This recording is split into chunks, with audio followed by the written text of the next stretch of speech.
জাহান্নাম এটি কোনো কল্পকাহিনী নয়, এটি আল্লাহর নির্দেশিত শাস্তি স্থান।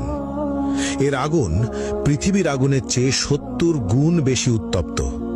এখানে কোনো শান্তি নেই, কোনো মুক্তি নেই, শুধু চিরস্থায়ী যন্ত্রণা। চলুন দেখা যাক কোন ২০টি পাপ মানুষকে এই ভয়াবহ শাস্তির দিকে নিয়ে যায়। প্রথম, মা বাবার অবাধ্যতা। পাপ অভিভাবকের প্রতি অবমাননা বা তাদের কথা না মানা।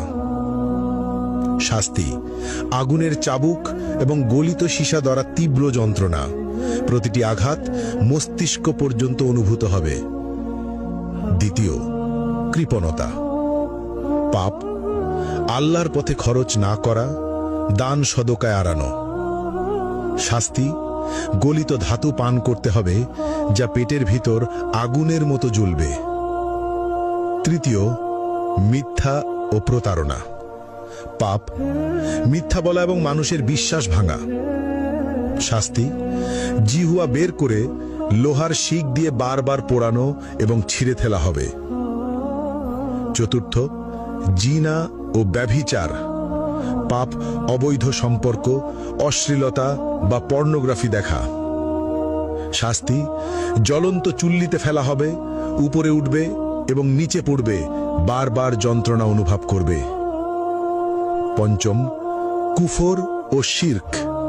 পাপ আল্লাহর অস্তিত্ব অস্বীকার করা অথবা অন্যকে আল্লাহর সঙ্গে শরিক করা।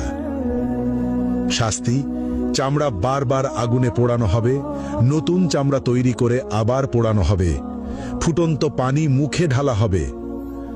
ষষ্ঠত, গীবত ও পরনিন্দা। পাপ অন্যের দোষ খোঁজা এবং অনুপস্থিতিতে সমালোচনা করা। শাস্তি লোহার নখ দিয়ে নিজের মুখ ও শরীর ছিঁড়তে হবে, যন্ত্রণা চিৎকার শোনার মতো কেউ থাকবে না। সপ্তমত, অন্যায়ভাবে হত্যা, নিরপরাধ মানুষ হত্যা। শাস্তি আগুনের নদীতে ডুবিয়ে রাখা হবে, যেখানে বারবার দগ্ধ হতে হবে। অষ্টম, নামাজ ত্যাগ। পাপ ইসলামের প্রধান স্তম্ভ নামাজ ইচ্ছাকৃতভাবে না পড়া। শাস্তি গভীর গর্তে নিক্ষেপ করা হবে, যা তলানিতে পৌঁছাতে ৭০ বছর লাগবে, আগুনের তাপে ছটফট করতে হবে। নবম, মিথ্যা সাক্ষ্য।